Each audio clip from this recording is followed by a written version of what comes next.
Hey guys, we're live with the Bluegrass Women's Jiu-Jitsu Club. My name is Gina Elliott. I'm Danny Harris. And so we're going to talk a little bit today. It's primarily focused on previewing the Artemis event that is in 13 days, 12 days.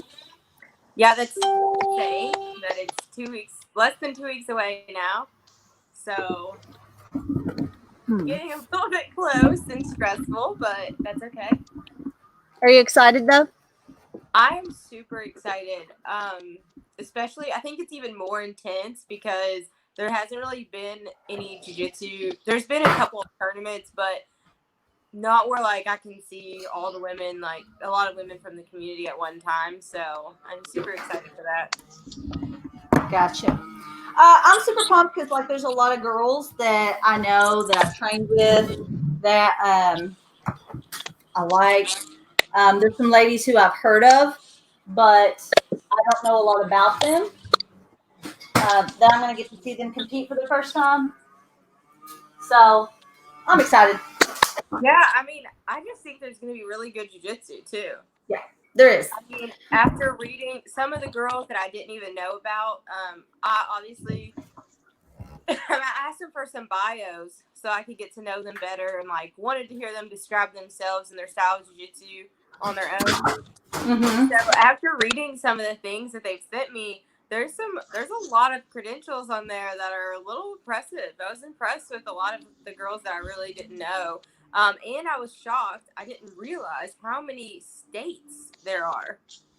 Like, these girls are from everywhere. Where are some of the places that are going to be represented? So we have, let's see. Sarah is from, oh my God. Sarah is from Louisiana. Oh my goodness. Yeah. There's another girl from Tori. She's from Missouri. Mm-hmm.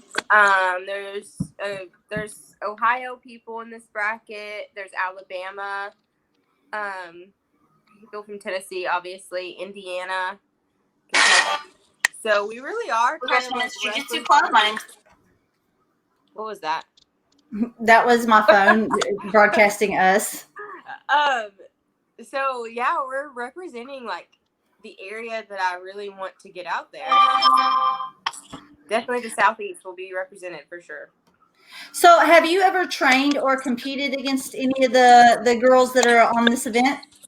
I have. Yeah, I have competed against Danielle. Mm-hmm. There's two Danielles, so let's not get them Okay. confused. There's Danielle Wynn, and then there's Danielle that trains with Adam Gomez. She's the Killer Bee. Georgetown MMA. Yeah, so there's two different Danielles. Okay. I've competed against the Danielle from Georgetown. Okay. And I've also competed against Mary Rosenbeck, who is from Alabama. Okay. How did those go? I beat Mary. It was actually the same. It was in Tennessee not long ago. It was only a couple weeks ago. Nice. And I beat her. It ended up being by points, but I had a belly down armbar, but I just like couldn't pull it out. But that's how the match ended, was me like belly down, like pulling the arm. But she's a strong, tough competitor. Mm-hmm. She wasn't trying to give me anything, that's for sure. But she has only been training for 2 years. Obviously that doesn't mean anything. A lot of times, people can do a lot in 2 years. But she is primarily focused on MMA. So okay. She definitely has a lot of grit and tenacity, but she may not be the strongest with jiu-jitsu technique in the bracket. Gotcha. I'm trying to figure out who these ladies are based on their pictures. Okay, Mary Rosenbach. I don't know if you guys can see this one. Kinda. Yeah, that's Mary. Yeah, that's her. She's super strong also. Super strong, gotcha. Super nice girl. She's super personable. Like, whenever you come up to her and talk to her, it's like you've been friends for a long time. And it was like the first day we ever met. We're just like talking and talking and talking. And I was like, we're going to compete against each other. So I actually gave her a rash guard. So she got to the venue and didn't have a rash guard. And what's Mm-hmm. funny about this is the same rash guard that was actually given to me Mm-hmm. by another jiu-jitsu lady. Whenever I didn't have a rash guard, or I didn't have an IBJJF legal rash guard, and the rash Mm-hmm. guard was actually given to me to wear at a tournament. Because they're super picky about what you wear and all that. Right. So I wore it and have it, and then I go to this tournament, and it just stays kind of like in my car. I keep like jiu-jitsu. I'm weird. I actually keep like a gi, a belt, like everything in the back of my trunk, just in case I ever meet anyone that wants to train. So I was like, hey, I have an extra rash guard in my car if you need one. And so I let her have it. And I was like, next time you ever see a girl that needs a rash guard, just pass it around. Pass it on. Pass it on. Yeah, pass it The on. But yeah, sisterhood of the traveling rash guard. right. She's super nice. I'm excited to see her again. Nice. You competed against Danielle. How'd that go? Oh, shit. This was like 3 years ago? Yeah, she was probably a white belt then. Yeah, I think we both were. Okay. I think we're close to the same timeline as far as training. I maybe Mm-hmm. start training 6 months to a year before her.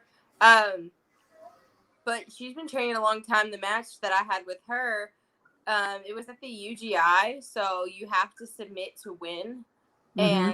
and the match went to a draw. So. Yeah.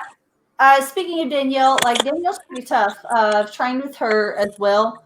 Obviously, I've never competed against her because she's started at a different time than I did. But she's really nice. She's also very intelligent. I think, didn't she travel to France lately or overseas somewhere for like a student abroad study? Yeah, I think she's I think she may teach it. Okay. Yeah. I think she's. Oh my gosh! Now I might be butchering this. I think she. I think she is a teacher now, or like a teacher's assistant. She's in grad school. Mm-hmm. So she's working at UK, I believe. Okay. She's very into French. Yeah, I think it's French. Yeah. This is just from Facebook stalking. Yes, this is just from being her Facebook friend. She actually is one of the people I think that hasn't sent her. I asked the competitors all a series of questions to get back with me, so that way our commentary could be pretty accurate. Mm-hmm. But I think she's one of the people that hasn't got back to me. But I have known Danielle for a couple of years, and she's super cool. And she's good at jiu-jitsu. Yeah. So I'm excited to see her compete. I haven't actually seen. I don't think I've seen her compete since we competed against each other, and that was years ago. So who knows? I haven't seen her either. So unlike Mary, she actually is focused on just jiu-jitsu. She's not focused on MMA. Her primary objective is jiu-jitsu competition. who is doing that? Is it Scott? No, it's my son. Shut the door. Shut the door. Shut the door. Keep reading. See, I thought I had this big idea that I was going to do this outside. Oh but yeah. My son waits until I get busy doing something and just like starts like working on making a ruckus. Like that's life. So Danielle's actually focused on jiu-jitsu only.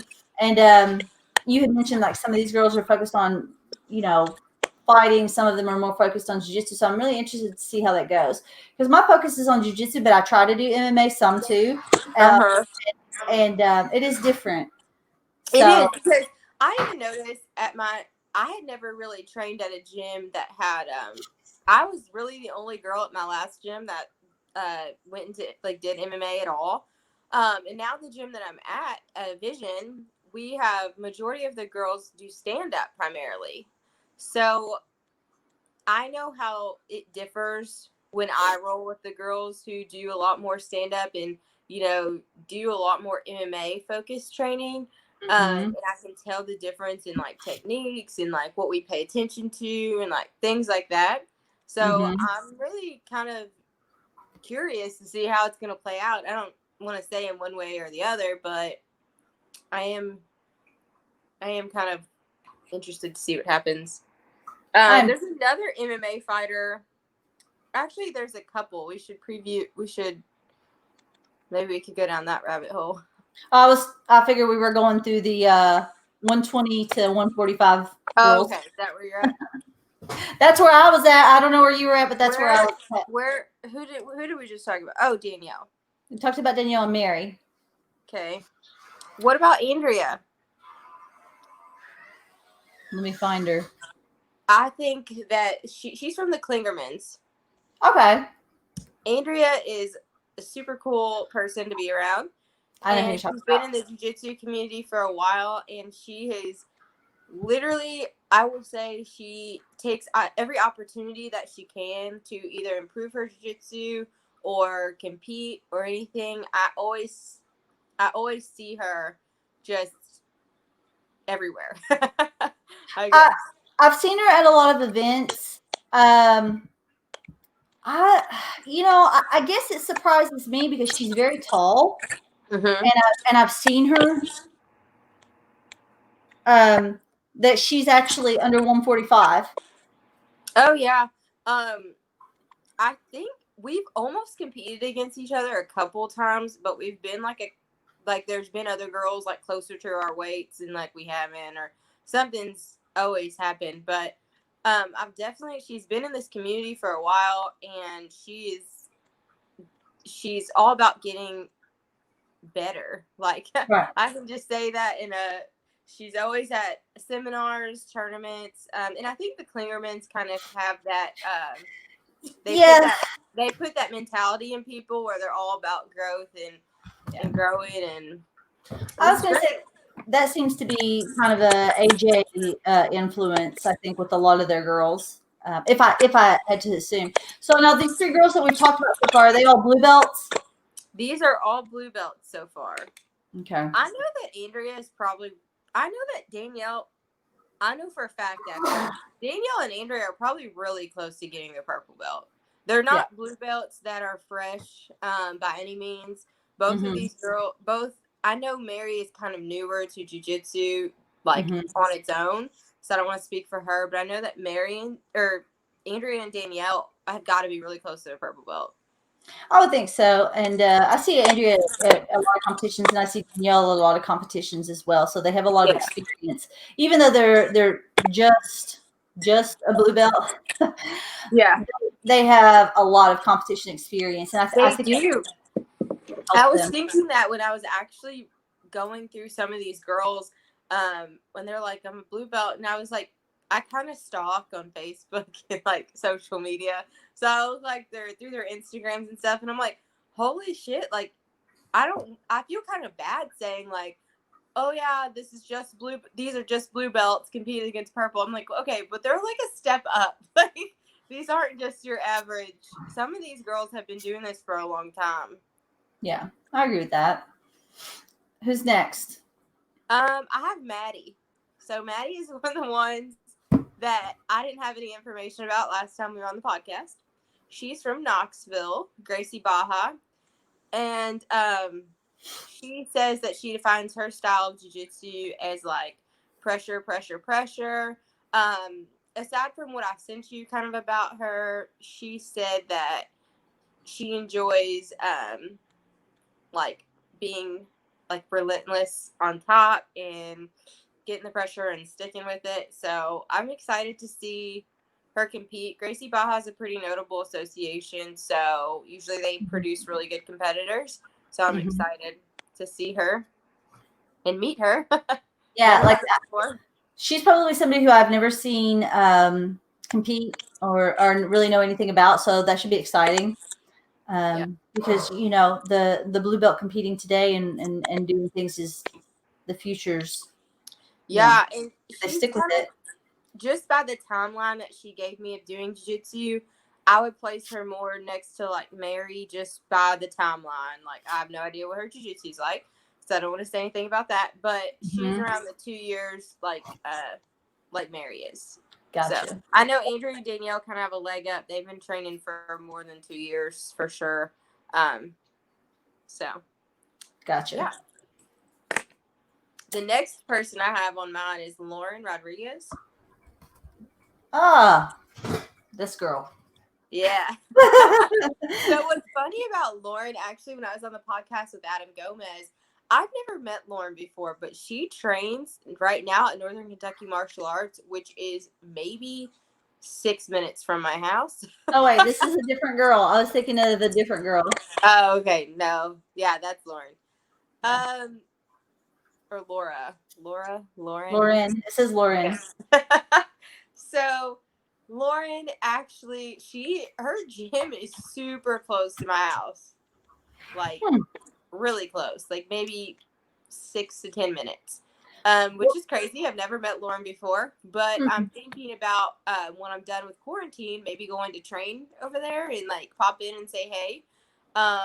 Before, because I still have a week after my quarantine in between, so maybe I'll go say hey to her, just introduce myself and see what it's about. But what belt is she?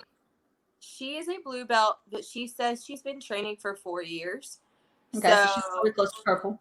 She's probably. Lacey Nelson just wrote me her answers to her questions, but I can't pull them up right now. But anyways, she's probably close to her purple too, I would assume, if she's been training for 4 years. She used to train with SAS in Dayton, Ohio, which is a pretty good school up there. I've competed against some girls from that school, but I guess she probably moved because Dayton's 45 minutes to an hour away from here, and now she trains at Northern Kentucky. She was in the Air Force for 10 years.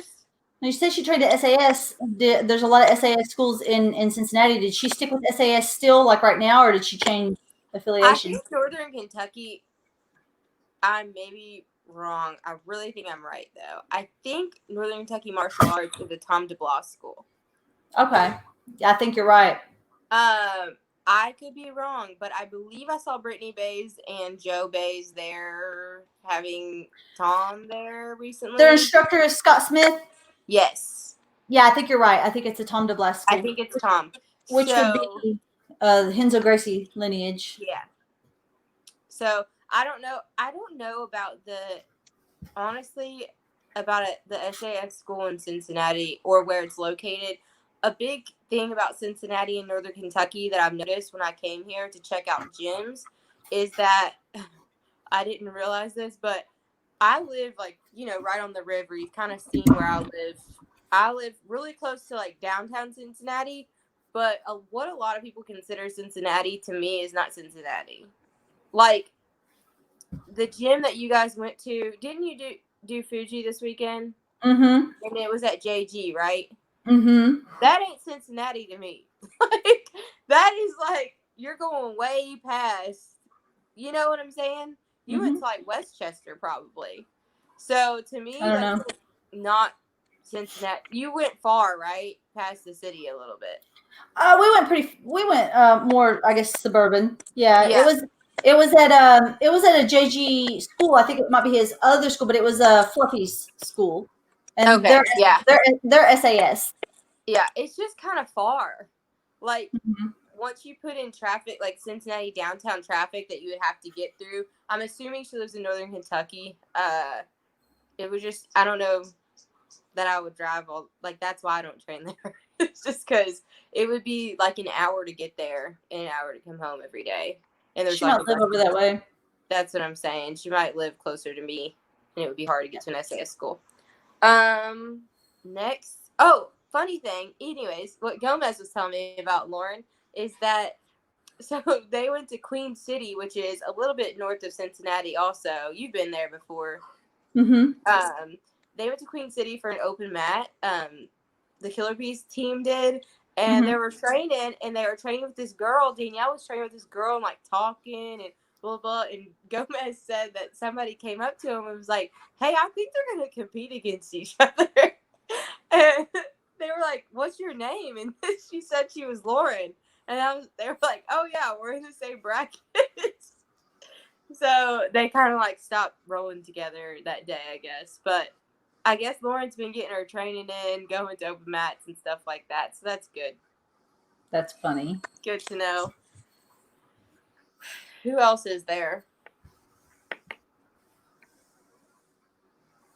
I don't have a formal list. All the people are jumbled. Danielle Wynn.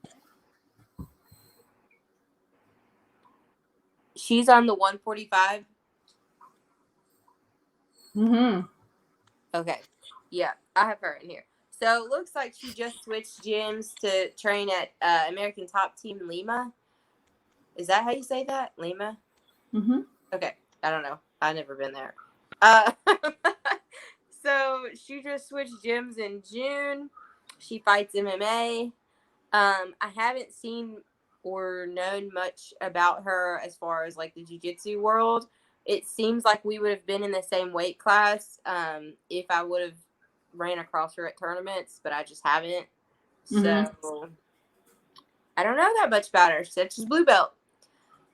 She also said she's been training for like a couple of years, so she looks really strong.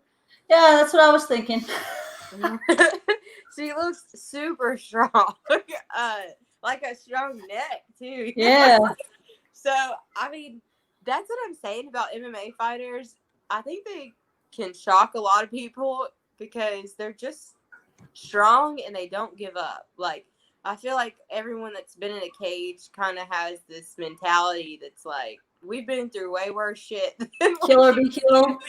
Yeah, I mean, it's a completely different world rolling with people and competing against people that have been in a cage fighting each other. Like, that's barbaric.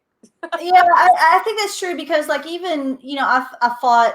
I mean, I have like almost 18 fights, and I think that comes out in my jiu-jitsu a little bit. So much so that people have been like, "You're too rough." Yeah. And for me, it's the thing of like, you'll have to fucking break it. Yeah, I feel like I get that way too. I've only had a couple fights, but I noticed a change in myself in the way I compete before I started fighting and after I started fighting. It's a lot different because sometimes I just walk out there and I'm like, what is she gonna do to me? Like, she's not gonna kill me. She's not gonna hurt me. Like, I've been hurt, so who cares? Yeah, I mean that's how I feel as well. Because like Scott and I talk about this, and I talk to Adam about it, and he's got some fights, and I'm like, I really enjoy like right now where I'm at. I really enjoy competing in jiu-jitsu. Like, I don't get scared when I fight MMA. Like, I get like almost kind of scared. Yeah. And like when I enter the cage, it's like I get a little disoriented, I think. And for jiu-jitsu, like I don't feel that. I don't feel the same nerves. Like, I don't feel the same like, wow, what's gonna happen here? Like, I feel like, all right, like I'm getting ready to try to fucking attack you. Like, yeah. And I think something about kind of like being locked in there is like another thing that gives me a little like, there's one way out. That's it's like, this is gonna go down like however it goes down, and that's gonna be it. But jiu-jitsu, like, even in the, I guess like the most the time that I've had like the most on the line, like whenever I flew out to Worlds and was like competing there, that would probably be the height of like, okay, I should be as most nervous as anything that I've ever done. Like, I spent so much money to come out here. I need to win. Like, there's so many people here, so many black belts around me, but I did not feel as much nerves as I do when I get in the cage. Yeah, same. Like, it doesn't matter. I could be in the most important jiu-jitsu match in my life, and it's not going to compare to walking out in a barn venue to fight somebody. I agree with that. Not the same. Like Adam says that he gets as nervous or sometimes more nervous. But so far for me, like, so far, but they can't hit me. And I feel like that, like that, and that's the thing. Like, I can take some hits, but like there's something about getting hit and my brain getting rattled and still having to fight back. Like, I don't mind it, but it's not the, like, I get hit obviously and I keep coming forward, but like in jiu-jitsu, like, they can't hit me. So it almost feels like Like you can't hit Yeah. me, so like Yeah. let's go. Yeah. It definitely, I feel the same way about it. And it Yeah. takes out, sometimes whenever I get ready to like have a fight or something, I'm like, it's hard to look past the fight because I'm like, well, damn, like, will I be able to work next week? Like, Yeah. am I gonna get seriously injured here, or like, Yeah. what is this? What's gonna happen after this? Like, Yeah. jiu-jitsu, I'm like, dude, I'm gonna be fine 10 minutes later. Yeah, there's a lot of my It's emotions intense.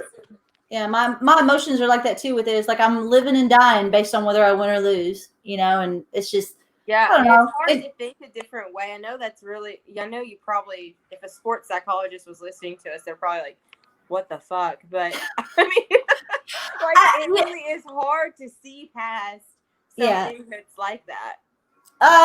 There's that, and then there's like you said, 10 minutes later, you're kind of fine. Like jiu-jitsu, like you just kind of can keep on plugging away. Like I don't know, like it's like you spend so much money and so much time and so much effort to compete in MMA, and people treat you shitty or good based on this performance, Right. and like there's only two people going in. There's only two of you. Like somebody Yeah. has to lose. Yeah. And with like jiu-jitsu, like you have your matches, you win, you lose. Like sometimes you do good, sometimes or you might lose a match, but then you won another match, but you felt good. And it just really feels like we said it's so do or barbaric. die. Yeah, like it's just it's not enjoyable. It. I hate to say that. I really do. I love sparring, and I like Yeah, I do going to too. girls' gym, and I like training with you guys hard, and like I love having rounds where we're like beating the shit out of each other. I think that's so much fun. I truly agree. do love the sport of MMA, but it's hard because, like you were saying, if you look at a fight card, like UFC, anything, and you look at what these people are pouring into this, and you look at like the high risk that everybody's putting themselves on, anyone who's stepping in there, and you look at the fight card and you're like, well, 50% of these people are going to lose. They have to. Like, And 50% of these people are going to go home, or their families are going to sit here and watch this, their friends are going to watch this, or their freaking enemies, and be like, wow, like, and the average person has no idea what it takes to just get to the cage door, which is a feat in itself at times because of training. And during these times it's even harder because it's like, finding training partners, getting to go train. Is your gym gonna be open? Do you have the money to train? Do you like it's really crazy how judgmental people are in this community. Oh, and like, yeah. What I was gonna kind of like, so we can talk about everything else too, is like overall as a community, the MMA community is just more disrespectful. it's so disrespectful, and that's like, just how it is. And I've always realized this with a lot of other sports, because coming up, I have two older brothers, and my brothers were obsessed with like football and basketball, and like, college sports are big in Kentucky, and like my family would be watching these people, these young college kids play basketball, and then somebody wouldn't make a free throw, and they're like, fuck you, like, you suck. You know what I mean? I'm like, wait, you guys can't even play basketball. Like, yeah. You know what I'm saying? So it's very bad with every sport, but for MMA it hurts me more. And it's just like, because these people are really getting hurt. Like, this is lifelong damage. And I don't know that even too, like, I think it took me like really losing bad to realize, like, wow, this is like we shouldn't do this anymore. Well, I mean, the final thing I kind of have to say about that too is like, all right, I don't feel like you have as much pressure from like promoters, like trying to like always set this one person up. Jiu-jitsu doesn't really have that. Like, you go out there and it's like you fucking prove yourself. There's nobody protecting certain people. There's no, gym that owns an MMA promotion making sure that their fighters get the right fights. Like right. When you enter a tournament, like whoever shows up, that's who you go against. Yeah. And I mean, that's another thing of respect. Like the technique has to be respected. There's no other option. And Like there's so many times where, just like this tournament that I'm hosting, I don't know if a blue belt or a purple belt's gonna win, and like I'm not like it doesn't matter like that. Anybody can beat anybody at any time, and I think it's kind of cool too. Like jiu-jitsu really doesn't carry records because even the best has lost, like to someone at some point in time, but like you were saying, you can win and lose in the same day. I mean, it can go up and down. You can go against someone and do great, and then get armbarred in 5 seconds the next match. Like, well, that happened to Chris this weekend. Like he went against he went in the men's division. His first match, he got outscored, outpointed. Like he was trying to put on like 3 or 4 different submissions, and he went against this guy. And he ended up losing on points because he couldn't finish. The guy was just too strong. He got the next match, he won. Now he's back in the game. Yeah. And then the next match after that, he won again. So then, he got the best 2 out of 3, and he ended up winning. And that was, but like it wasn't without its struggles. And, like that guy goes home too, and he's like, you know what? I won too. So it's like like I said, like there's more chance for redemption, and like it's more respectful. Yeah, a lot more respectful. I don't know. Like, I prefer jiu-jitsu over MMA. Same. But I do like to train it, so I can't say anything about that. But I think I train a lot better than I actually fight. That's a whole different frustrating story. Same. I'm like, I swear I don't suck this bad. All right, let's talk about the next girl. We got way off track. Tori Dean. I've never seen her. I've never seen her in my life. But actually I have. I'm taking this back. I almost competed against her at, remember that thing? What did they call it? Oh my gosh. Emily Prince. They had like a series of submission backwoods. Yes. Okay. Sorry. I don't know why I just forgot that. They tried fixing me up with her once. And she lives in Missouri, so it's really far. So I am not blaming her for that. But we almost had a match. Haven't seen her compete. She says she's been training for a couple of years. Also, I'll be excited to see what she does. So, she blue or purple belt? Blue. Okay, a lot of blue belts entering this purple belt competition.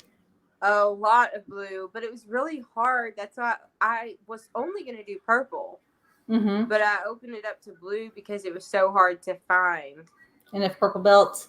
Yeah. And I feel like there's a lot of girls who sit on that border. I feel like I'm on that border right now, so I can relate a little bit. And I think that we can, girls who have been blue belts for a couple of years, 2 or 3 years, I think we can hang with the purple belts. Yeah.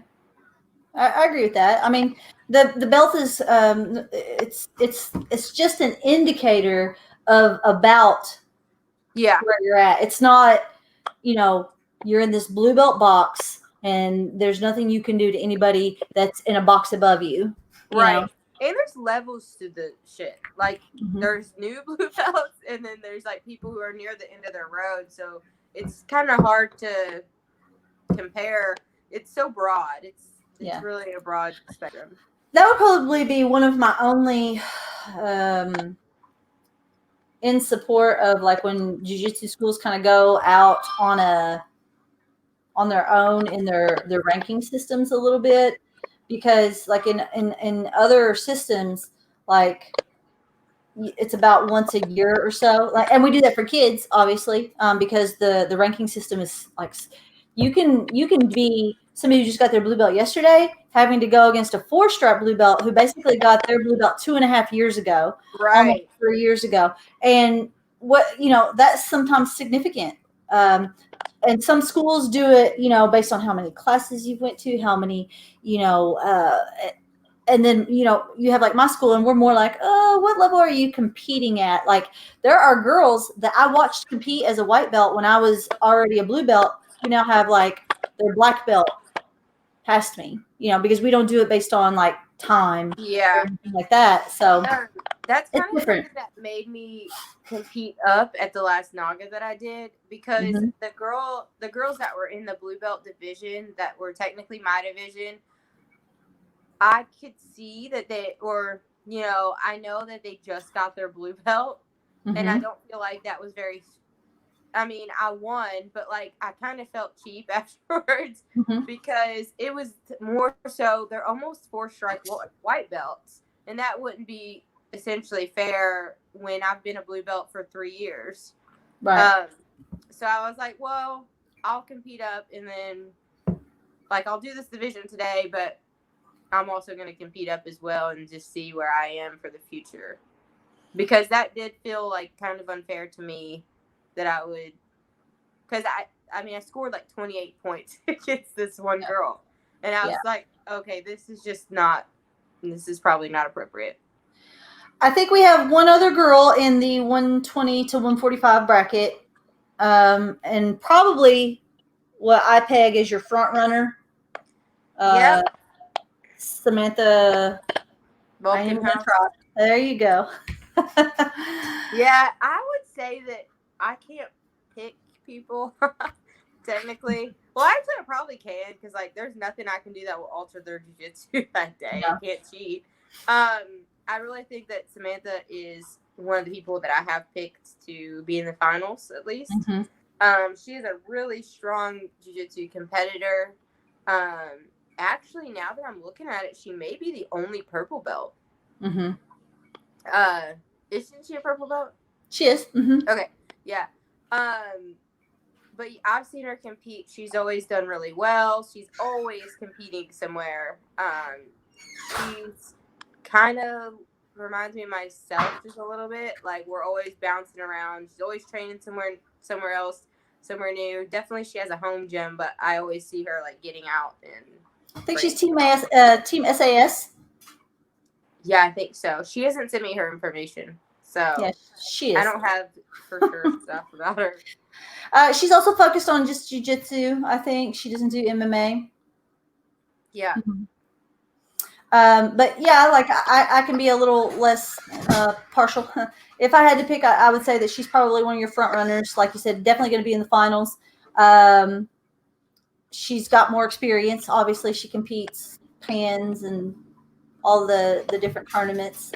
Probably has more experience at, like, I guess, the higher level. Yeah. Her and Danielle actually competed against each other this weekend. Did you watch the match?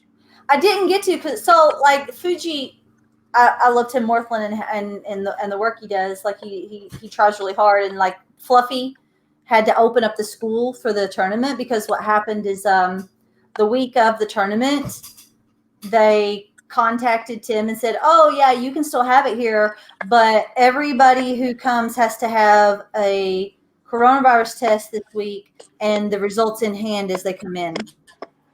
And he was like, that's not possible. Yeah. So they had to switch the venue last minute, and Fluffy, who's a black belt under George Gurgel, obviously SAS, Team SAS, he opened up his school, and thank goodness he did. There's so few opportunities to compete, so I want to give him a shout out for doing that. They're awesome up there. Yeah, and chastise people a little bit who didn't Whoa. try to follow the rules as best as possible and go outside when you didn't have somebody competing, because he was kind enough to do that. It's really important that we respect each other. So next time, folks, make sure that you try your best, because we basically tailgated outside in our car the whole day. Which was literally what you had to do. You were only, like, they would call you to the front door, and you were only allowed in when you were competing, or like you could have like a coach and like 2 spectators, and you would go to your mat, you would compete, and then you would need to go back outside as long as you were doing, the respectful thing. So sometimes if you could find a spot, you could watch through the windows.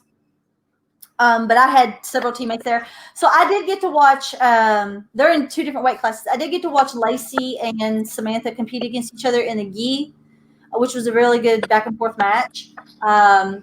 But I didn't get to watch Danielle and Samantha compete. But I talked to other people about it, and I guess Danielle did her first match. It went to points, and she didn't win that match. But then the second match, I think she ended up getting triangled. But Samantha's really long too. She is.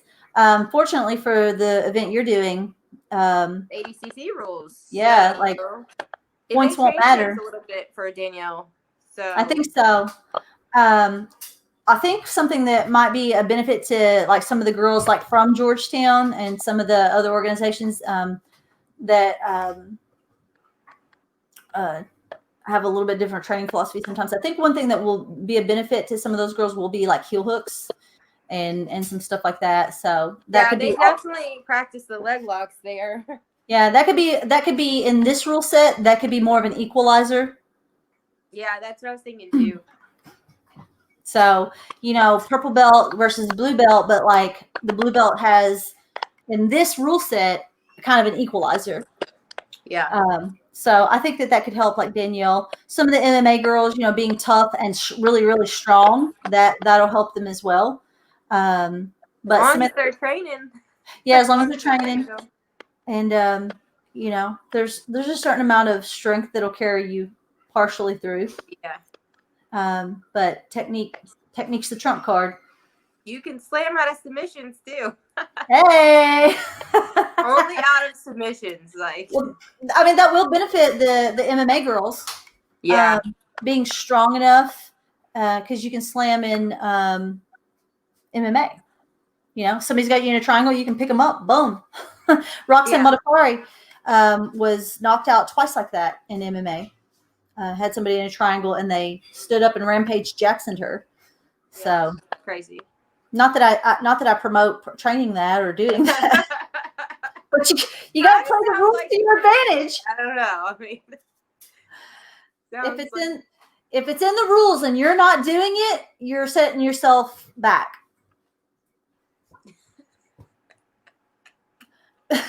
Okay, so I'm just saying. Would you have a problem if somebody slammed to get out of a technique? If somebody slammed me to get out of the technique? Yeah. I mean, if it's in the rules, then that's what I'm saying. If it's in the rules, you can't be salty about it. Like fair is fair. You should have let go. You should have let go. I don't know. So my pick probably for the 145 bracket is going to be Samantha. Yeah, I would say. Is there anybody watching us? I can't ever tell because there are. I just it doesn't tell me who's ask watching them us. For their opinions. Yeah. So we just got done previewing the 121 to 145 division, guys. We kind of went off subject a lot, but it was Mary, Andrea, Maddie, Lauren, Danielle, and who else? Samantha. Yeah. So, that's what I'd want to know is what are y'all's picks? Who do you think, and some of these girls we don't know that well. Like, what are their advantages? We'll see if anybody will respond. If you guys know something we don't know, fill us in. But we'll move on to the 121 pounds and under bracket. We have a response. Andrea, you're in the bracket. You're in the bracket. Pick yourself. I guess she's picking Lacey for the 121 and under. So for the 121 pounds and under, this bracket is stacked. Yes, it is. It is super stacked. I'm no offense to the 145 girls, but the little girls these girls, there's a lot of experience here. Like, there's a lot more upper belt. More so after I looked through some of the girls that sent me their information that I didn't really know, I'm like, shit, like, you guys are good too. Like, even the girls I didn't know so well. So I'm really excited to see what plays out of this one. I have my picks, but I literally have like 2 or 3. I can't narrow it down to one person I think is going to win because there's so many good people here.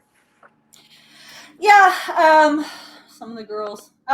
This is the girl who has to look. Who is it? Oh, that's Sarah. Okay. So Sarah wrote me. I met her on the Women's Grappling Network, the Facebook group that Jesse created that is like a huge, sometimes monster.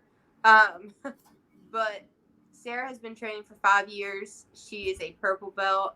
She has like some impressive credentials. What happened? Nothing. Okay. She has some impressive credentials. Whenever I kind of looked through her Facebook and stuff. She's done some of the Submission Hunter Pros, and she's done 3 combat jiu-jitsu matches. She's had MMA fights where she's won submission of the night and fight of the night before. She has a lot of experience competing, not just jiu-jitsu but MMA. So I think she's definitely going to be, like I said, I've watched video, but I haven't seen her in action. I haven't rolled with her. But I think she's definitely somebody that we need to watch because she's done some good shit. So Where is she from? she is from, oh my gosh, I didn't write it down on this paper, but she's from Louisiana. Okay. Yeah. So she's traveling a little bit too, but it seems like she's used to getting out there and competing and working a lot. So I'm excited to see where it goes. I am too. I've never seen her before, so I'm excited for that one. We have Lacey. That's Andrea's pick for our next one. Yes, Lacey is awesome. I love her. I see her everywhere I go. I see her everywhere. She's very much like not. What was I gonna say? She just is everywhere. Like I don't know how else to say it. She competes a lot. And she seems to be one of those people that will jump on every opportunity as well. She teaches kids class, I know, at her gym, and she's really active in jiu-jitsu, and she just got her purple belt recently. Yeah, that was one thing that was notable is that she did just get her purple belt. But I think that she was competing at that good level already because she does travel and compete so much. Yeah. I think, yeah, her boyfriend is a ref for Bwjjc, and so she. Who, by the way, always looks just like Ethan Kronstein to me.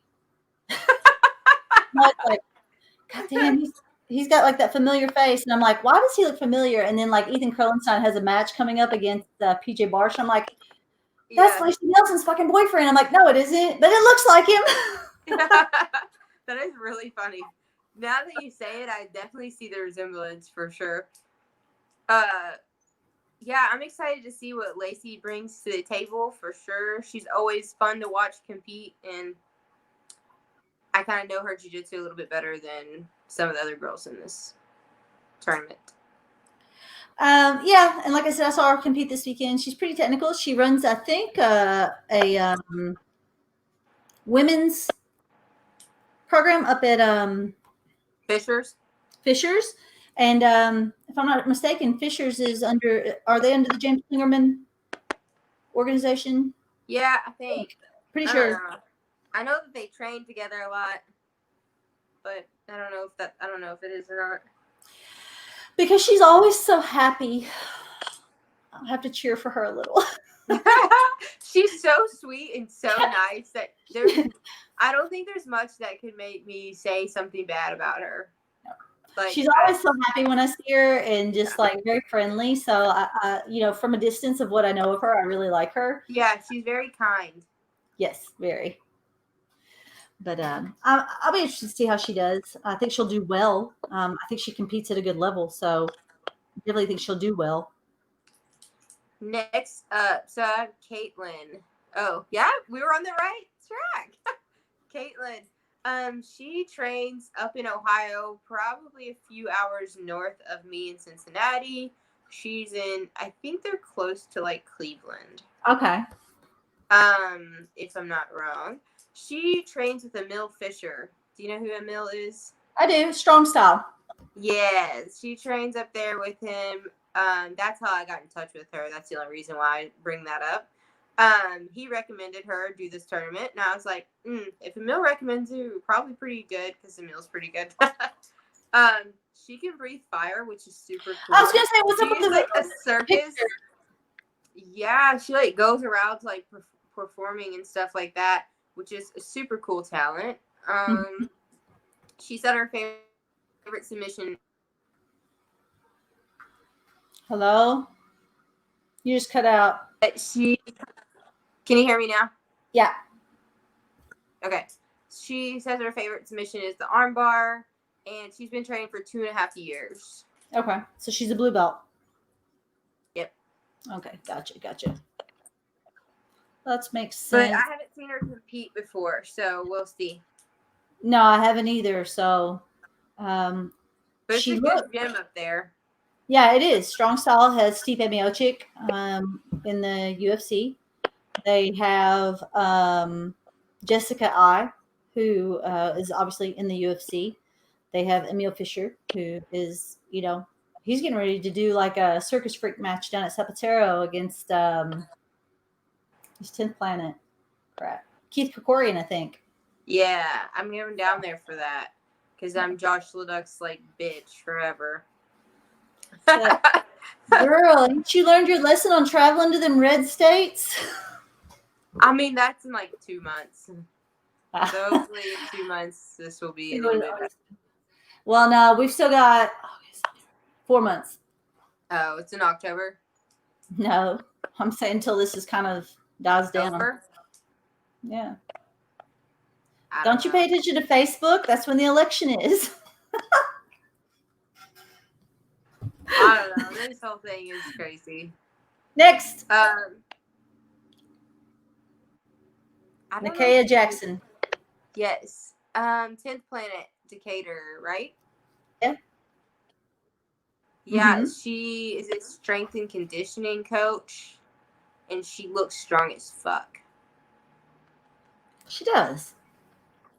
So I know that there's a lot of talk about her in the Southeast region, around Alabama and those places. There's a lot of talk about her coming up. She's coming up as a strong competitor, as a skilled competitor. So like the word that I hear about her is not only is she strong, but she also is pretty technical.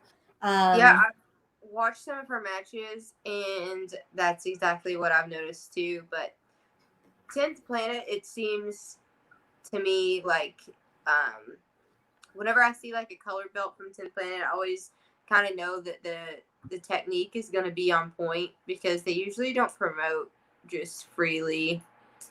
I always kind of notice that the technique is pretty good once you get to that. So once you're a color belt with them, you probably have good technique. Yeah, should be anyways. Yeah. Unless you're me and Not Linda. Always as, I don't feel it, right. I don't feel it to be as true with. There's a lot of affiliations where like I've seen questionable stuff, but with 10th Planet, it's pretty consistent. If you're a colored belt, then you know what you're doing for sure. After Nikia, we have, and I hope I'm pronouncing that right. I'm sorry if I'm not. I'm going through my pictures here. Sorry.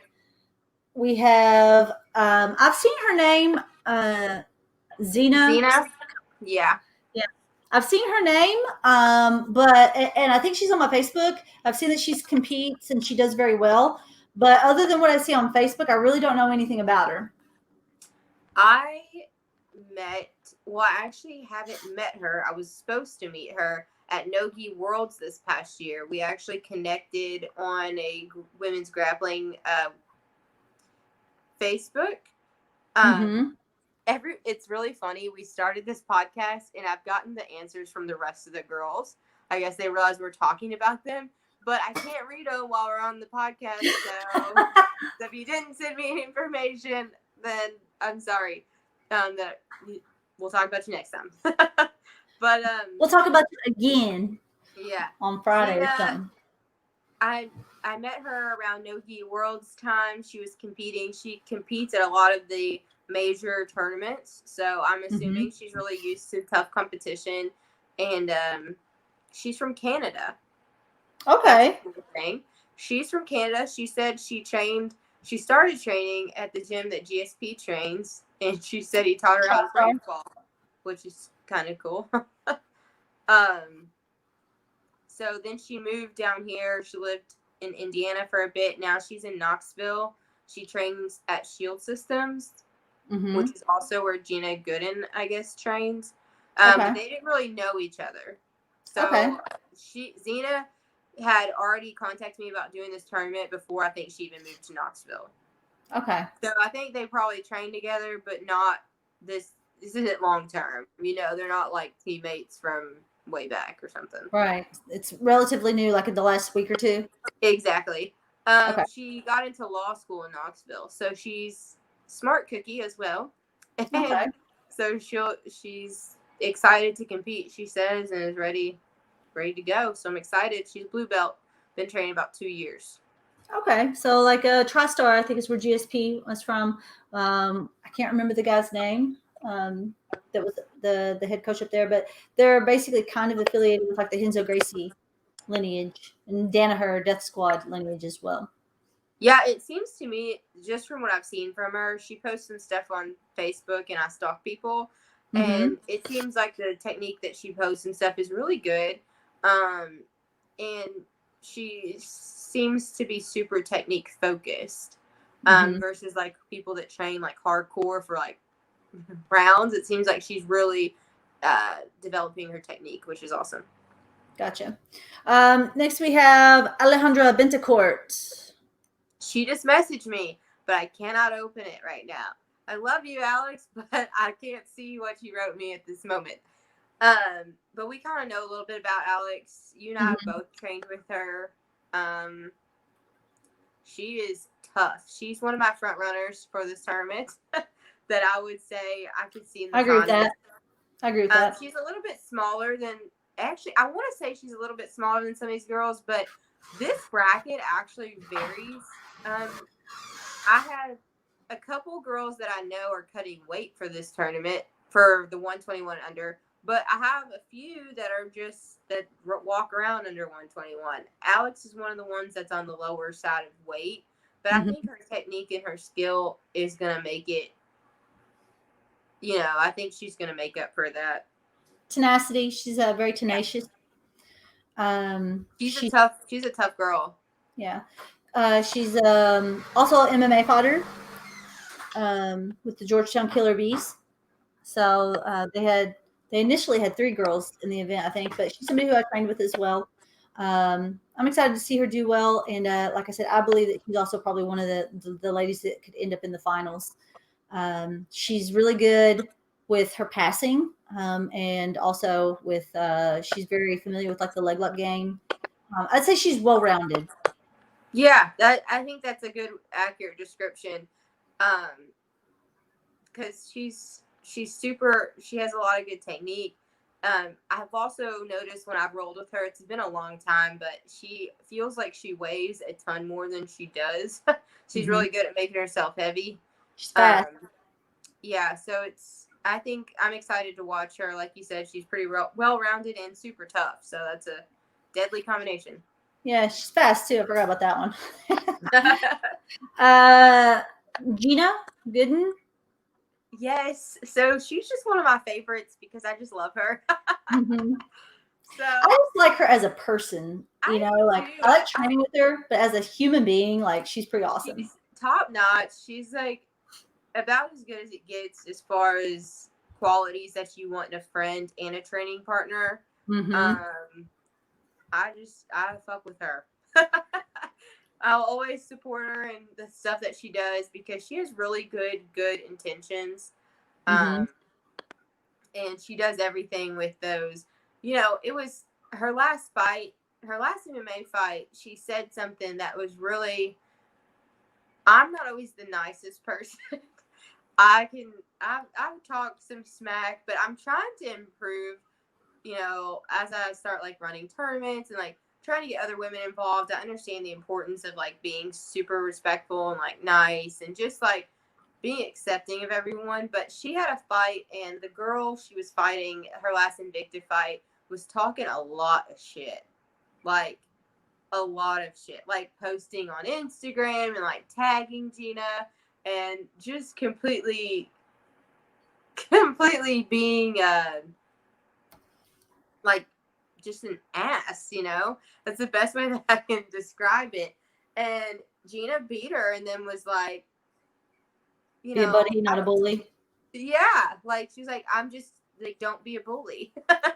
And she could have said a lot more and like been you know, a lot of people, I think if they would have won that fight, they would have immediately kind of down talked and went to that level. But she stays high. Like, you know, when people say they go low, you go high, Gina always consistently goes high. I've never seen her like really low blow, or like, you know, Jenny Savage talked a bunch of shit about her too. And like, I've just always seen her take the high road. And I think she's a great example for girls and like what to be more like. Yeah. Myself. She's probably also, when we have talk about our MMA fighters, she's our highest level competitor in MMA. She's, I think, 2-0 in the Invicta Cage, although I think I don't know that she's ever been beaten in MMA. Like, she was like 6-0 amateur, and now she's like 3-0 pro or something. She has one fight where she cut her leg on the cage, I think, and they call it like a draw, or they call it like a no contest. But I don't. They initially said that it was like basically a TKO because she couldn't continue, but then it got overturned. Cool. Yeah, so that's awesome. She's officially undefeated. Yeah. She's very strong. She's super strong. She's got good pressure. She, you know, I think that if she gets a quick finish, she'll do well. And if not, I think that she'll do good to like be able to win on points in the later rounds of the like. So like, say it goes the full 10 minutes, I think that she'll be able to outscore some people if she doesn't tap them out early on. She's also got good endurance. But I'd say she's one that could end up in the finals.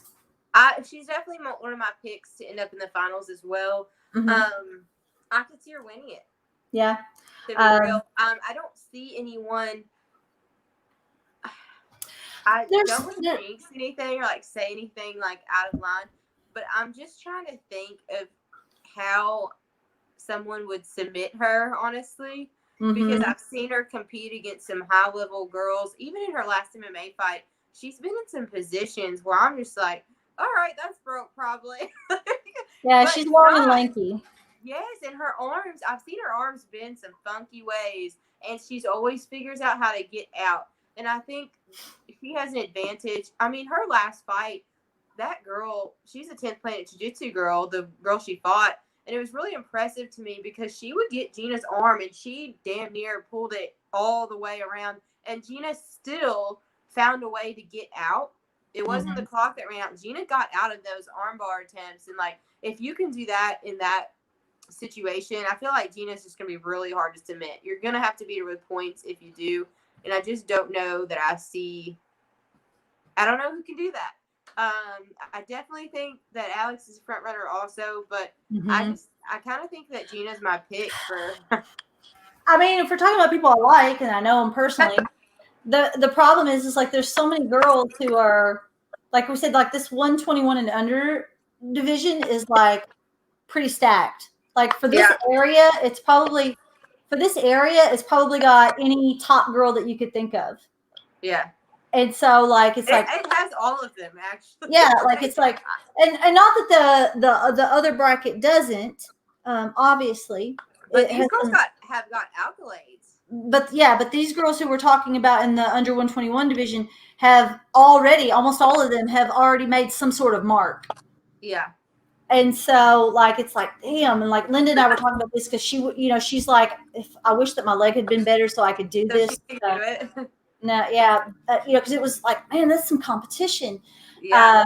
And I'm like, like one of the reasons I'm excited to kind of commentate is because I actually get to be there live and watch some of these matches, and not watch online. So like, both brackets, I know are going to be some good jiu-jitsu, but like that 121 and under has got, it's fire, dude. It's so good. Like we need they're going to set it on fire for sure. It's going to be something that I'm trying so hard to get some people to understand. I'm like, you need to watch, like it's going to be live streamed on YouTube and on Facebook, but I'm just like, you're going to want to watch these matches, or else you're going to watch some replays or like, video clips later, and you're going to wish you watched the whole thing. Like, yeah, there's going to be, I'm going to be surprised if there's any quick submissions in the 121 and under. I feel like these girls are going to they're going to go at it. A bloody, gory, like, the long fight. Like, oh my God, this is still happening. Like, I thought it was crazy. Right. So I'm pretty pumped about it. Like, there's some girls I know. There's some girls I don't know, but I know of. So I'm like, It's fire. so like, to me, it's just so exciting because these are matches that I wish I could see at tournaments, but I don't think I would ever see these at a local like Bwjjc or like whatever, because they're not all going to travel to this one spot to do it. So Right. it was fun, so much fun getting to hand pick like all of my people. Yeah. I really wish, I wanted to do that super fight with Elena and Tori. I think that would have been a really good matchup. I think it'd be great to watch. I thought about it when you asked me the other day, and I was like, damn, maybe I should ask both of them if they want to do it. Yeah. And I was like, because Tori's been training hard. I've been watching her post. She's been training with, oh my gosh, what is that girl? She's super good, black belt. Trains with her, Tori and Sean all the time. Is it Joni? Chamberlain. She's competed at a lot of high level stuff. She's a black belt. But anyways, I haven't seen them train together a lot. And I'm like, oh, Tori's back in the game. I'm seeing Elena train. I'm like, damn, wonder if they would take this match. It'd be a good one. It would be really good to do like a super fight, I think. Yeah, for sure. I think it'd be a good one. I was hitting it up because I was like, hey, if you're putting any super fights on there, well, how about you get Natalie a match? Because I'm always trying to get her to compete. She actually competed this weekend. I saw some of her stuff. She looked really good. She did.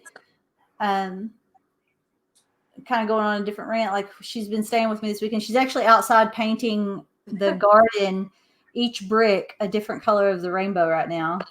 Okay. Actually, there she is. You want to come tell them anything about your tournaments this weekend? Wait, I got done with the brick. Is it rainbowed? Nice. All right, here she comes. All right. How'd it go this weekend?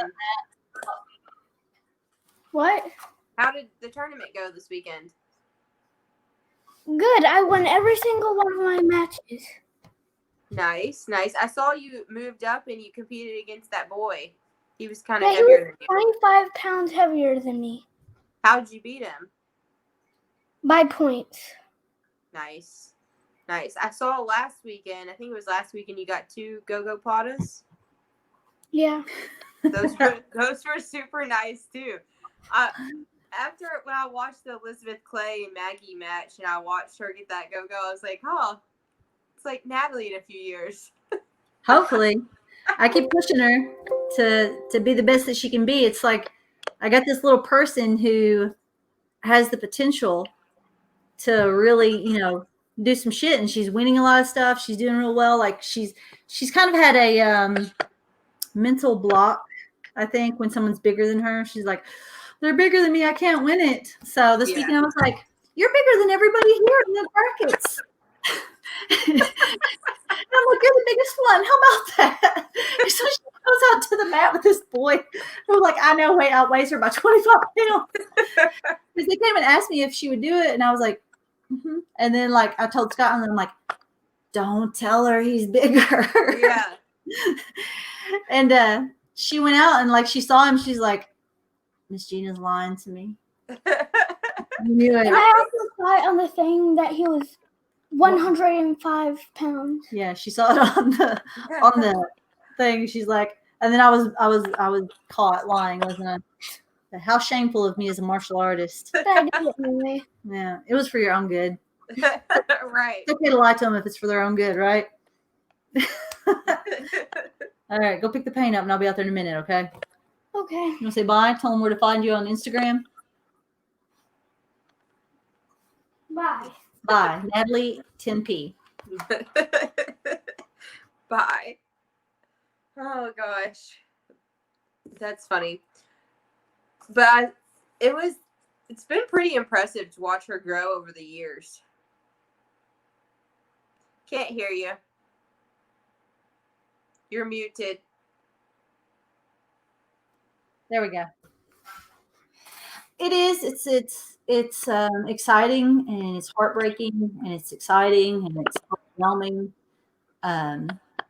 She's getting to the age where TikTok and Instagram, things like that are so important. And, it's like, how do you maintain an influence over somebody who their friends are becoming more important than anything else in this world?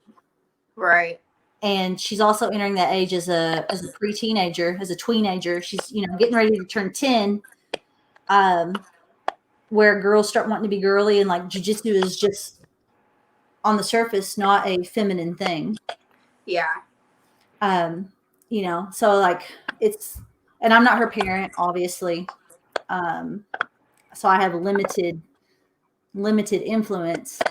So it's like I've invested a lot of time, effort, and energy into her training, her competition. And now we're kind of at this thing where it's like, all I can really do is hope and pray that she stays on the path.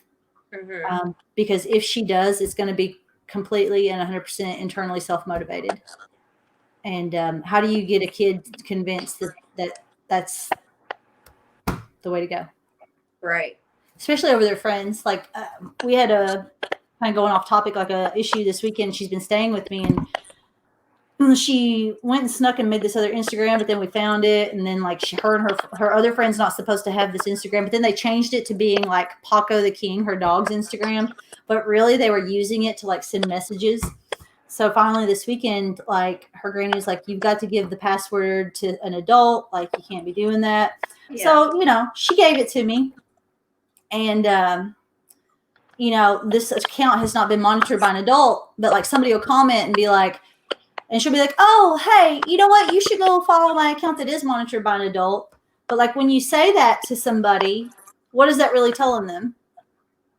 Oh, yeah. She's like oh, this account that you're trying to talk to me on right now is not monitored by an adult. Yeah. So what do you think? Like the guy tried to write her and she's like, oh, hey, I don't know you. Like go follow my account that's monitored by an adult. And do you think that he went and followed that account and tried to write her there? Hell no. No, he's like, hey, how are you? And I'm like, and she don't get that. And then she had a message request and I opened it up and she's went outside now. She don't know this. It was a grown man sitting there with his dick in his hand, hard, and I'm like, so I found that this weekend. So it's like, parents, like sometimes I know that you think that these kids think that they need the privacy, but this is what people send to them. And when they said, and she's posted on there like, oh, like make sure you go follow my account monitored by an adult. Like all that you're really saying is, oh, this one isn't. Yeah. So. It's a scary world that we live in. And it's hard for me to like, I don't have a little one really. 10 is the new 13 is what Emily said. I agree with that. There's just so much access to everything. When I was a kid, I don't remember knowing really any of the stuff that kids know now. I don't know. I don't feel like I knew really anything until maybe high school when I started like, when you're really immersed in like teenage stuff. But I don't remember the age that they're at now. It's just like there's a lady I work with and she caught her daughter taking pictures on her iPad in the bathroom and she's like 9 years old and she's taking like naked photos of herself. Which then if anybody over the age of 18 gets a hold of that, her daughter can now be in trouble for dispersing child pornography.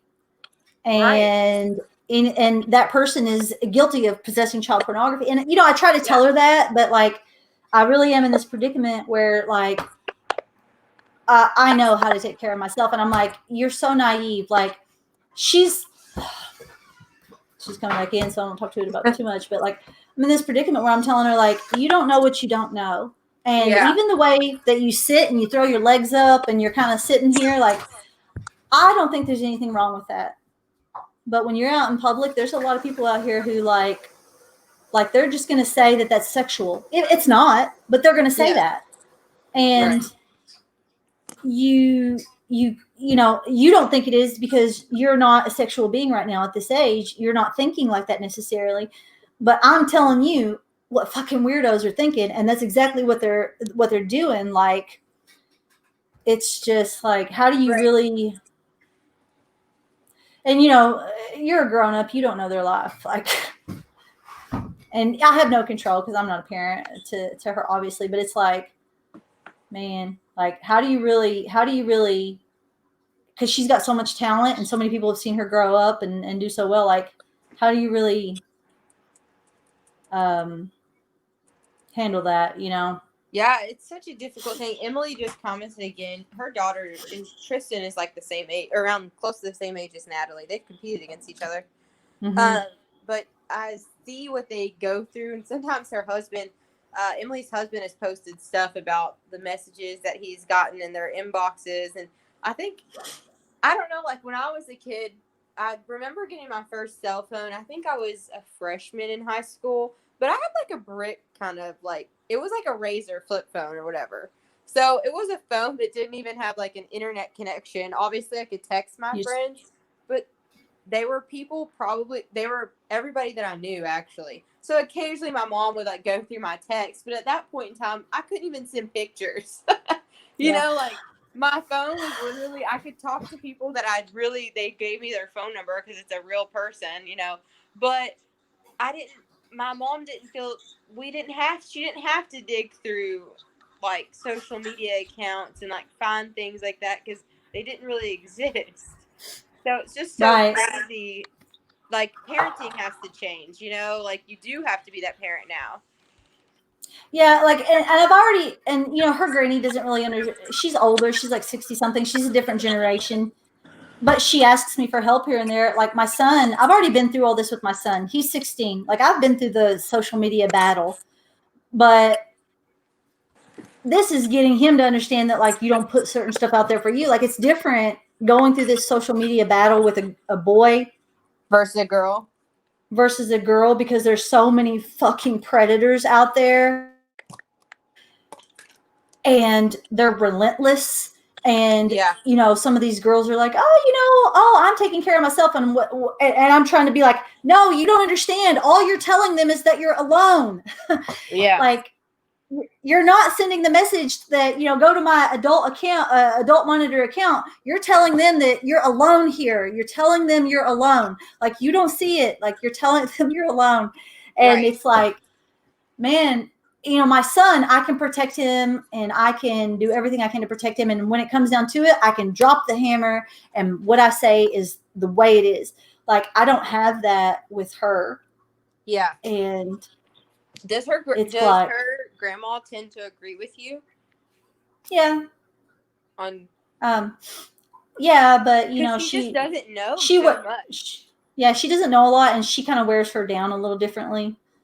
And she's still of the mindset that some of these things are innocent, and I'm like, you don't understand. Like, but they're not innocent to other people.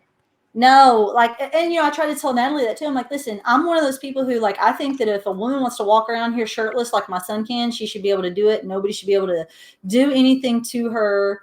Like, I'm not saying that you should do that, but if that is so what you choose, like, you want to dress how you want to dress, like, nobody should bother you. But there are also people out there who think that women should be covered literally from head to toe with only their eyeballs showing.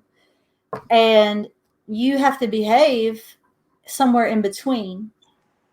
And like, there are all these people out here with different beliefs, and there's predators out here trying to take advantage of this stuff. Like, we try to tell, she's like, oh, I know how to be safe. I'm like, you don't know. Like, these fucking predators get together in groups to decide how to trick you best. Like, it's stressful, dog. Like, it is. all I can really try to do is say, hey, like, let's go compete and stay as active as possible so that she's busy and make it fun still. Yeah.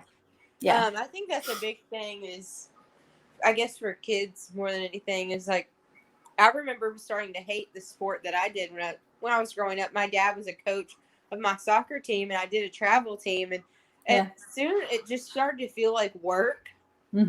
And it didn't feel like fun. And my parents placed a lot of pressure on me to to really be good at this sport, and this is what's going to take me to college, and like blah blah blah. And it got to be where it wasn't fun, and then I was trying to do anything to get out of doing it. Mm-hmm. I just hope that's, I don't know how to, I'm not a parent at all, but I don't know, it just makes me sad because I can see how that can happen to a lot of the girls that are coming up in jiu-jitsu so young.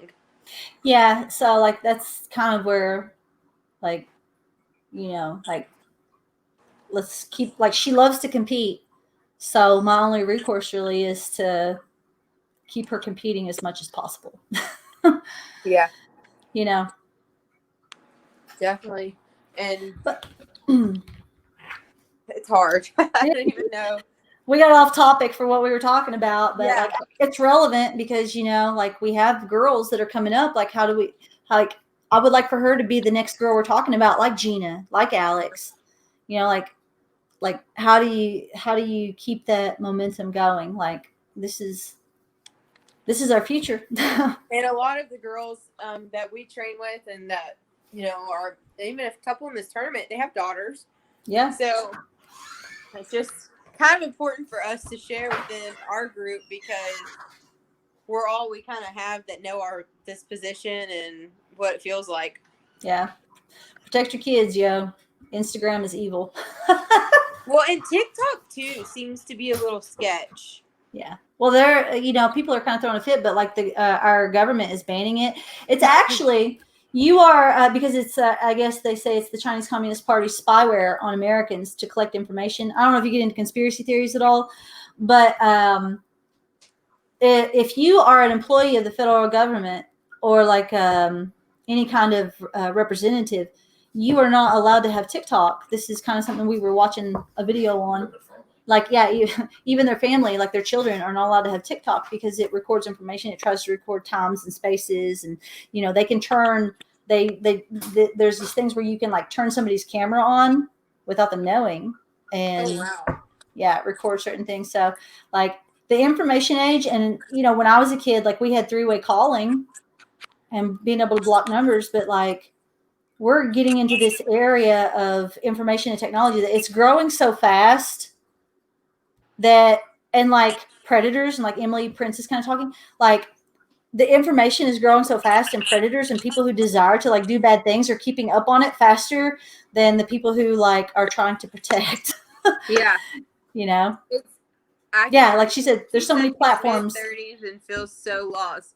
I'm 27 and I got a Snapchat, okay? Well, I accidentally deleted my first Snapchat that I made.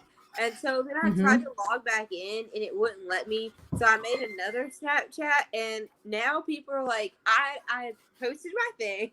Oh my God, I sound like an idiot. Just wait. So like I posted my little thing that's like supposed to like help people add you or whatever. Like it shows you, or it like tells people what my name is, like how to find me on there. Well, so people are adding me and I have no idea how to like, if we're friends. So I just felt like if they asked me, yes, we were friends. So I was posting stories to the Snapchat and no one's viewing them ever. And I'm like, well, all these people are my Facebook and nobody's added me as a friend. And you have to like accept the friend request. So here I was like 2 weeks, like just talking to no one on this Snapchat, and I had no idea how to fix it. I still don't really get it. Like, and it pisses me off because I guess when people send you something on Snapchat, it like disappears. So what if I can't respond at that very moment? Disappears. Yeah, so, I mean, probably Snapchat, the government has it. But I just open it and I'm just like, well, I forgot what that said. And I'm like, can you just repeat what you just sent me? Because I don't know. Snapchat is one that, you know, Scott is like extremely technologically literate. I need some work here and there. That is probably one of the saving graces for me as a mother, is that Scott is so technologically savvy that, you know, my son does. He's a good kid, but as all kids do, he's tried to get away with stuff. And there ain't no getting it past the super sleuth Scott Elliott. And and you know, but like Snapchat is probably Like I let him have Instagram. I've let him have Facebook. He has TikTok, even though we've said, you should really think about deleting that. Like now that we know what we know, like I've let him have some social media stuff. But Snapchat is probably the one that I'm like, fuck no, you can't have. Like I have Snapchat, but I'm an adult. You can't have Snapchat. No way, no how, because it's like the videos disappear after 10 seconds or so. But you can replay a Snapchat. You can screen record a Snapchat, even though Snapchat does its best to let you know that somebody screen recorded it or took a screenshot. But you also have the thing of like, say, and this is what I was trying to tell Natalie about. I'm like, say like you have this boyfriend that you just love so much, and he's like, oh, send me a picture, and you send him a picture because you think it disappears in 15 seconds. And oh, he loves me, he'd never do that. And then he has his other friend with his phone recording it, and then they share it to everybody. So this thing that was supposed to disappear is now like ruining your life. And there's actually, what was the name of that documentary we watched? Was it The Three Kristens or something? So. And it was something along the lines of like this kind of happened to like different girls, and like they ended up killing themselves because like with social media, like youth suicide is like so up. And how do you? It's hard when you see stuff on, even like as an adult. Like I feel there's a lot of pages, jiu-jitsu pages, fitness pages. No matter what your niche is, you're gonna find like even, I don't know, like stuff for my personal like work. I'll look up different girls that have the same job as me, and like I'll look at their pages and I'm like, oh well, she looks perfect. Like how does she get up and fix her hair like this every day? Like why does like she looks like this in a rash guard, I look like this. Like I find myself like comparing, and I'm like, well darn, I'm not gonna wear these shorts anymore because look how they look on her, and then look how they look on me. There's so many things I find myself like nitpicking, and I never would have done that before, but I'm just seeing it so much. It's like every time I get on my phone, it's like, oh, look at these perfect people, like look at their bodies, like, oh my gosh, why don't I look like that? But it's not real most of the time. It's not the toy that parents like to let their kids act like it is. It's like, I mean, can you imagine if she opens some of these and like that could be traumatizing. Like, are you ready at 9 years old to see like a? No, I agree. It's like it's abuse. Yeah, it is. So I mean, that's a form of sexual abuse for sure. It's just, I don't think that social media is not good for kids, but definitely it's probably not good for adults either. To be honest, it's not. To an extent. It's just the thing, the big thing that I would say is like, here's the problem. And like, this is what I talk about with my son. And this is the thing I talk about with Natalie. You want to be like, when I was a kid, I'd be like, oh, my friends are doing it. And it's like, no, actually they weren't. But the fucking problem is right now is like when kids say, oh, my friends are doing it. They're fucking right. All these parents are just letting their kids do this shit, and they're not paying attention, and they're bullying each other and like talking shit to other girls and like just being like jerks constantly. And you know what? Your kid's right. All these other kids are doing it because parents don't want to be bothered to like pay attention to what their kids are doing. Well, and it's really frustrating. The bullying now is almost like, it's so much more extreme than it ever has been. Like, I'm not going to say, I just remember being in school and like, I was made fun of a little bit, or if I got made fun of, it kind of stopped when I went home because, as long as I'm at home, like, people can talk about me, but it's not going to be in my face or anything like that. Now, when people talk about you and when they're making fun of you, it's in your face, on your social media, it's in your pocket all the time. That reminder that people hate you. So what's going on. Yeah, no wonder. Like I've had a friend who like had a really rough night with her daughter because like some social media page at the school, because kids will do that. They'll create these social media accounts like, hoes at the school and stuff like that. Like they decided to share her daughter's picture on there and talk all this shit and like make all this stuff up. And like when I was a kid, I remember one summer I had told on my best friend for doing some things that she wasn't supposed to on the telephone. My parents went to her parents, and then she just kind of had free reign. They harassed us with telephone calls for so long to where we just had to disconnect our phone. But that was the point, is I could disconnect my phone and get away from it, right? Yeah. The key factor that like made the difference is when I finally went to school and was face to face with these people again. They stopped bullying me, because when you're face to face with people, It's different. Everything changes. So like that would be kind of the big thing that I would say is like, don't let your kids keep your phone in your room all night, because they're like, you might not even know it and kids won't tell you, but there's if they're not getting bullied or bombarded, like they're looking up stuff that's information that's influencing them in ways that you might not be ready for. Yeah. You know, so like that's even my son at 16, he's not allowed to keep his phone in his room at night. At 10:30, he has to put his phone on the counter in my room, and it charges there all night, and then he can get it the next day. Like I don't even let him keep his phone in his room. It can be pretty poor for their sleep and like, you know, their brain overall. I read this book. Actually, I recently read this book. I just finished it. It's called Brainwash. This one here. Mhm. Definitely highly recommend it for anyone. Mhm. It talks about instant gratification and what it's doing to our brains as far as Mhm. it's releasing like false dopamine basically, and you know, Mhm. giving us false highs. So then Yeah. it's higher to get high on things that are natural and like we're supposed to be high from. Right. Which can lead to like poor eating habits because we're feeding for more sugar, we're feeding for more things that are bad for us. It's a slippery slope down like a hill. And what it talks about is like when you wake up in the morning, which I sleep with my phone now in the kitchen. When I go in my room to go to sleep, I leave it in the kitchen because it's a good. When I wake up in the morning, it talks about like going outside first and like breathing fresh air, seeing what the weather is, getting a cup of coffee, and then checking your phone. Yeah. I can agree with that. Versus getting up in the morning and getting that instant high from something that doesn't even truly matter. Yeah. They're like, you know, the 5 minutes between you waking up, 5 to 10 minutes between you waking up and checking your phone is not going to mean someone is dead somewhere. You know, like nothing's going to change. Like you need to take a break and not always be so accessible to people. Exactly. Like, that would be the thing I would say too, is like, it really seems like it teaches people that they have to always be accessible. Like, and why? Why do I need to give everybody so much access to me? Like, right. I don't know. But we've been going for an hour and a half, and we're off on a tangent. Yeah, but I think the content today was pretty good and super relatable to everybody. Like, not just people with kids with social media, but just, you know, being mindful in general. Yeah, I agree with that.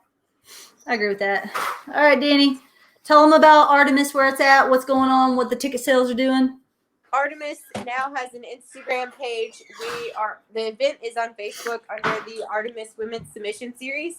Tickets are on sale. There's a link in the event page. You have to have a ticket in advance to get in.